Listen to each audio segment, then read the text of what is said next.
अब मेट्रो में इतनी भीड़ के सामने वाले के निप्पल मेरे निप्पल से टच हो रहे हैं। अब मैं जैसे तैसे खड़ा हुआ, ऑकवर्ड मोमेंट में ऑकवर्ड होकर खड़ा हुआ।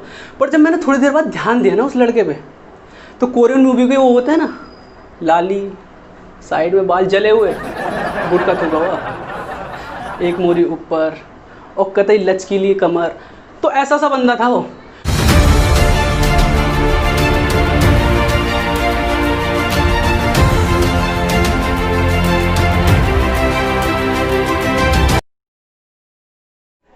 Hello guys, my name is Manish Dhanwal और मैं यूपी से हूँ। नहीं, डरने की बात नहीं है, तमंचा नहीं है मेरे पास, बैन होगा यूपी में और मेरा घर पे है। एक तो दिल्ली वालों और मुंबई वालों की नज़र में यूपी की इमेज कुछ ऐसी हो गई है ना कि मतलब ये दो चीज़ जरूर होंगी, एक तमंचा, एक गुटखा। मतलब यूपी वाला अगर किसी दिल्ली वाले से बात करने आएगा तो उनकी इमेजिनेशन ऐसी है कि वो ऐसे बात करेगा, अरे भैया टाइम क्या हो गया बताएंगे जरा। ऐसा नहीं है यार, सब नहीं करते। मैंने भी छोड़ दिया लॉकडाउन की वजह से। तो दिल्ली मेट्रो में आई थिंक मेरे ख्याल से सब ने ट्रैवल किया होगा। लोगों को लगता है कि दिल्ली मेट्रो एक नॉर्मल सा ट्रांसपोर्टिंग सिस्टम है जो पर्टिकुलर जगह से लोगों को दूसरे पर्टिकुलर जगह ले जाता है। पर ऐसा लोगों को लगता है नहीं, क्योंकि जितना मेरा एक्सपीरियंस है ना दिल्ली मेट्रो का, वो तुम्हें इस एरिया की शक्ल दिखाते हुए 84 कोस की यात्रा करके वहाँ छोड़ती है। आधा घंटा पहले वो रास्ते से जा रहा है तुम्हारा, तुम कह रहे हो वहाँ जाना है मुझे, लेकिन कुछ कर भी नहीं सकते, पायलट कॉकपिट में बैठा। वैसे मैं शाहदरा में रहता हूँ और मेरे ख्याल से सब जानते होंगे कि अगर शाहदरा से नोएडा सेक्टर 62 जाना हो तो घर से चादर, तकिया, दिन का खाना और सारा सामान लेके निकलना पड़ता है। 1.5 घंटे लगते हैं यार, 3 घंटे की दुबई की फ्लाइट है फिर भी। लेकिन जाएंगे तो बहन जो हम उससे ही, मेट्रो से, क्योंकि हम कूल लगते हैं। और कूल क्यों लगते हैं? वो बड़े बड़े ईयरफोन लगा के। तुम लगते हो, हम नहीं लगते। शकल से जज कर लो, तुम भी कर लो, तुम भी कर लो। तो एक बार क्या हुआ, मैं बैठा ऑटो में, हाँ, तो ऑटो में बैठा तो पीछे बैठा हुआ था मैं। अब थोड़ी सी आगे जाके लेडी सवारी मिल गई, और तुम सबको पता है ऑटो वाले को लेडी सवारी मिले तो वो क्या करता है, भैया आगे आके बैठ जाओ। किसी से मना भी नहीं होती, क्योंकि वो बला की खूबसूरती जो सामने खड़ी है ना, इतनी गंदी नज़र से देखेगी कि सातों पुश्ते सिंगल मरेंगी, समझ गए ना। तो कभी मना नहीं होता। मैं बैठ गया आगे जाके, तो धीरे धीरे आगे बढ़ते गए, सवारी जुड़ती गई। मतलब वो होता है ना कि समा बनता गया, काफिला जुड़ता गया, वैसे ही सवारी बढ़ती गई। 4 लोगों की जगह में 10 लोग बैठे थे।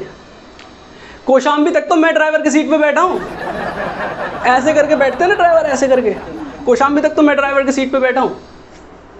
2 बार तो मेरी गांड फट गई ठुकने से जब बची है। मुझे लगा मेरी रिस्पॉन्सिबिलिटी थी, मैं जो बचाना था पर मैं कुछ कर नहीं सकता, हैंडल तो उसके हाथ में है ना।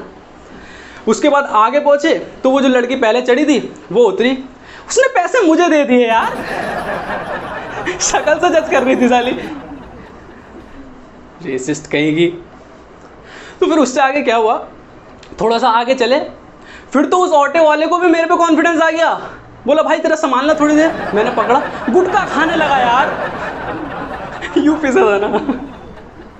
गुटखा खाने लगा और एंजॉय कर रहा, लिया भी नहीं वापस, स्टीयरिंग वापस नहीं लिया, आराम से ऑटो चलवा रहा। 5 किलोमीटर ऑटो चलवाया मुझसे, तो मैं कुछ कह भी नहीं सकता, शक्ल ऐसी है, क्या करें। फिर चले आगे, फिर आया नोएडा सेक्टर 62, मैं उतरा, मैं जाने लगा। तो ऑटो वाला मुझसे बोलता भैया पैसे, मैंने कहा हाँ लाओ। तो हंसने लगा, कह रहा भैया सवारी देती है ना पैसे। मैं कहा हाँ चूतिया, सवारी देती है पैसे, चलाती नहीं है ऑटो, उसका किराया तो दे। तो बस ऐसे ही मुंह बंद हो गया मेरा। 2-4 गाली भी दी थी ना उसने मुझे। तो दिल्ली के कोने कोने से छूटे मजदूर, हाँ मैं बात कर रहा हूँ बीपीओ और आईटी सेक्टर से छूटे कंपनियों से वर्कर्स की, हाँ, पता नहीं गदर मूवी की तरह एक ही ट्रेन में चढ़ने को तैयार है, एक ही मेट्रो में। मतलब कोनी मार रहे हैं, घूसा मार रहे हैं, काटने को तैयार है, पता नहीं क्यों, जैसे दूसरी मेट्रो आने ही नहीं वाली। और अगर उसका इंतजार किया तो पीछे अशरफ अली खड़ा के बोल पाकिस्तान, पूरा नहीं बोलने वाला। तो मैं जा रहा था एक बार कश्मीरी गेट से राजीव चौक, हाँ वही चौराहा जहाँ दिल्ली के सारे कपल्स आके म्यूचुअली सिगरेट पीते हैं, सिगरेट तो समझ गए। तो वही चौराहा पे जा रहा था, तो मैं चढ़ा मेट्रो में, या पता नहीं चढ़ाया गया, क्योंकि मेट्रो का हिसाब तो कुछ ऐसा है ना, एक बार लाइन में लग जाओ और जय भोले की करते हुए पैरों को ढीला छोड़ दो, अपने आप चढ़ जाओ। तो वैसे ही कुछ आलम था। अब मेट्रो में इतनी भीड़ के सामने वाले के निप्पल मेरे निप्पल से टच हो रहे हैं। अब मैं जैसे तैसे खड़ा हुआ, ऑकवर्ड मोमेंट में ऑकवर्ड होकर खड़ा हुआ। पर जब मैंने थोड़ी देर बाद ध्यान दिया ना उस लड़के पे, तो कोरियन मूवी के वो होते हैं ना, लाली, साइड में बाल जले हुए, गुटका थूका हुआ, एक मोरी ऊपर और कतई लचकीली कमर। तो ऐसा सा बंदा था वो। उसने इतनी गंदी नजर से मेरी तरफ देखा कि मेरे दिमाग में 1 मिनट के लिए आएगा पलट जा। और फिर मेरे अंदर के मर्द ने मुझे आवाज लगा ना, उसमें ज्यादा खतरा है। तो मैं ऑकवर्ड होकर पीछे होने लगा, एडजस्ट करने लगा। मेरी गांठ पिछले छोटू खड़ा था, उसके मुंह पे रगड़ रही है एक बच्चे के। अब उसकी माँ ने पता नहीं कौन सा इंजेक्शन उसके हाथ में दे के, जा बेटा उस भैया के गांड में इंजेक्शन घुसेड़ दे। बच्चे मन के सच्चे होते हैं, उसने डाल दिया। अब एक एक्शन का रिएक्शन होता है हमेशा, सबने सुना हो, साइंस सबने पढ़ी होगी। एक्शन का रिएक्शन होता है, मैं पलटा, मेरी आत्मा को पता चल गया। अब तुम सोचो, जो बंदा निप्पल से इतनी गंदी फीलिंग ले रहा हो, उसके लिए तो लॉटरी जैसी बात हो गई ना। तो यहाँ तो जान का खतरा भी नहीं, गांड का खतरा। अब क्या करता है, मैं बेबस। और ऊपर वाले की दुआ से फाइनली स्टेशन आया, मैं उतरा। लेकिन बहन जो इतनी भीड़ उतरी नहीं जितनी चढ़ गई, मैं वापस वहीं का वहीं। फिर मैंने एक बेबस आत्मा की तरह गार्ड को बुलाया, मैं मुझे बचा लो यार, प्लीज बचा लो। तो गार्ड अच्छा आदमी था, उन्हें हाथ पकड़ा, मुझे खींचा, मैं बाहर मुंह के बल पड़ा हूं मैं जमीन पे, मेट्रो स्टेशन पे। राजीव चौक था भी नहीं है। फिर क्या हुआ, मैंने कपड़े वपड़े झाड़े, इतने में एक बला की खूबसूरती आती है, हॉट सी लड़की, मतलब 1 पीस ड्रेस पहन रखा, हाई हील्स पहन रखी है, और मेकअप मतलब जैसे फूफा की शादी में अभी अभी नाचने जा रही हो डिस्को में। तो वही आई और हड़बड़ाती हुई, एक्सक्यूज मी प्लीज, ये राजीव चौक जाएगी क्या मेट्रो, प्लीज मुझे बताओ। इतना प्रेशर बनाया ना उस देवी ने मेरे ऊपर। इतने में मैं कहता नहीं, इतने में तो वो 4 धाम की यात्रा करके निकल चुकी होती। उतरी होगी फिर नेक्स्ट स्टेशन पे। तो फिर उसके बाद मैंने गार्ड को थैंक यू बोला, और शुक्र है गार्ड यूपी से नहीं था, और दूसरी बात शुक्र है गार्ड मेट्रो का था। क्योंकि अगर कहीं और का होता ना, तो उसका योर वेलकम करने का तरीका होता बीड़े पिलवाओ ऐसे। और उसका ना होता था, हम बोलते थे एक तो क्रेविंग, ऊपर से टेंशन, चाचा बीड़ी पिलवा दो। पर फिर भी जो भी है, अब तुम बताओ, गार्ड बुजुर्ग आदमी था। लोग कहते हैं कि बुजुर्ग आदमी हमेशा सीख की बातें करता है, और सीख देते हैं, हर बात उनकी सीख देती है।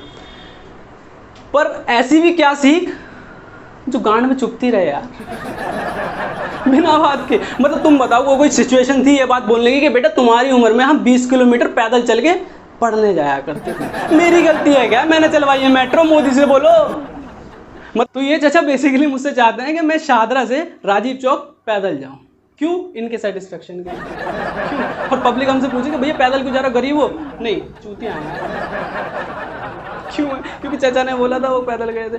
तो मैंने कहा चलो कोई बात नहीं। फिर बोलते हैं हम स्वतंत्रता सेनानी थे। 2 मिनट के तो मेरी गांड फट गई। मैं तो बहन भूत से बात कर रहा हूँ क्या? फिर मैंने चाचा को याद दिलाया, मैं चाचा थे नहीं है। तो बोला बेटा जिंदगी क्या पता। मैंने कहा हट बहन, मेरे को नहीं खेलना। तो उनकी बात आधी छोड़ के आ गया। अब मैंने एग्जिट किया मेट्रो स्टेशन से। पूरा जंगल बना हुआ है यार, मतलब आधा पादा करके भी नर और मादा का पता लगा लो तो मैं मान जाऊँ। और ऐसा लग रहा है कि ज़ारा के कपड़े खुद चल के आ रहे हैं रैंप वॉक पे। सब नए कपड़े पहने हुए, हम शॉर्ट्स में, हमें अपनी शक्ल का पता, हम शॉर्ट्स में, सब ने नए कपड़े पहने हुए हैं और ट्राइपॉड लगा के लगे पड़े। मेरी प्यारी प्यारी दोखियाँ। ये कीड़ा बहुत गंदा है ना, निकलता भी नहीं इतनी जल्दी गांड से। तो उसके बाद क्या हुआ, उसके बाद मैं अपने फ्रेंड से मिला जिससे मिलने गया था। तो अब 2 यूपी के फ्रेंड मिलते हैं तो क्या करते हैं, सुट्टा पीते हैं। सुट्टा पी रहे थे हम, सुट्टा पीने लगे। तो मैंने क्या देखा कि वो मालसी लड़की ना उस गे लौंडे के हाथ में हाथ डाल के चल रही है। ये देख के मेरे नीचे से धरती पड़ गई और मेरे दोस्त की गांड, क्योंकि मैं उसे पूरी बात बता चुका था। तो मेरे अंदर से मेरे अच्छे इंसान ने और बुरे इंसान ने दोनों ने एक साथ आवाज़ लगाई, जा उस लड़की की ज़िंदगी बर्बाद होने से बचा ले, तू फरिश्ता है। और दूसरे वाले ने बोला हो सकता है वो तुझसे इम्प्रेस हो जाए। फिर मैंने इसे दूसरे वाले आत्मा को गाली दी, क्योंकि अपनी शक्ल का हमें पता है, इम्प्रेस वाली बात बहन हमसे। फिर हमने फिर भी सोचा कि करते हैं कुछ। तो अपन ने सोच ली उस लड़की की ज़िंदगी बचाने, क्योंकि हम प्रिंस हैं, उसकी ज़िंदगी की नहीं, हम अपनी लाइफ के प्रिंस हैं। तो हमने सोचा उसकी ज़िंदगी बचाएंगे। अपन गए उसके पास, शायद वो लौंडा कुछ खाने के लिए, वो होता ना लुल्लू पुच्चू करना, तो खाने के लिए लेने गया होगा उसके लिए। तो हमने कहा मौका अच्छा है, मार दो हथौड़ा, लो अगर हमें हथौड़ा मार दो। तो हमने सोचा हथौड़ा मार देते हैं। अपन गए, पहले तो शक्ल देख के बात करने से मना कर दिया, वो हमें पूरा कॉन्फिडेंस था वो नई बात नहीं, पहले भी हो चुका है, कोई बात नहीं। फिर जैसे तैसे हमने हाय हेलो करी। मैंने पूछा वो आपके साथ जो लड़का था वो कौन है? बोली आपको क्या मतलब? मैं कहा हमें मतलब, आपको भी होगा अभी थोड़ी देर में। तो जैसे तैसे मैंने उससे पूछा तो कौन था, बोलती है मेरा बॉयफ्रेंड। मैं कहा ओके। मैं कहा आपको उसका सच नहीं पता? बोली कैसा सच? मैं कहा हम बता दें, हम फ्रेंड्स हैं। हम तुम्हारी लाइफ बिल्कुल सही कर देंगे। तो बोलती है कैसा सच? इतने में मैंने बोला कि ही इज, इतने में तो पूरी बात कंप्लीट कर दी, yes I know he is a gay. मेरे फटके 4 हो गई। मैं कहा ये देवियां कहाँ से मिलती हैं ऐसी, कहाँ से? हमारे नसीब में नहीं आई, हमारे तो काले से ही छोड़ देती हैं, मतलब काला है गोरा मिल गया छोड़ दो। फिर वो गे से चल रही है। मैं कहा चलो ठीक है। मैंने पूछा, मैं कहा फिर भी उसके साथ कैसे हो? तो बोली व्हाट इज द प्रॉब्लम? मैं कहा फिर भी यार वो गे है, आप उसके साथ कैसे रह सकती हो? तो बोलती है सो व्हाट, मैं कौन सा लड़की हूँ, मैं भी तो ट्रांसजेंडर हूँ। उस दिन का दिन है और आज का दिन है, किसी बुक को उसका फ्रंट कवर देख के जज नहीं करता। मतलब उस दिन वो 2 लाइनों के मतलब आज समझ में आए थे मुझे कि डोंट जज a book by its cover. Thank you so much guys for watching.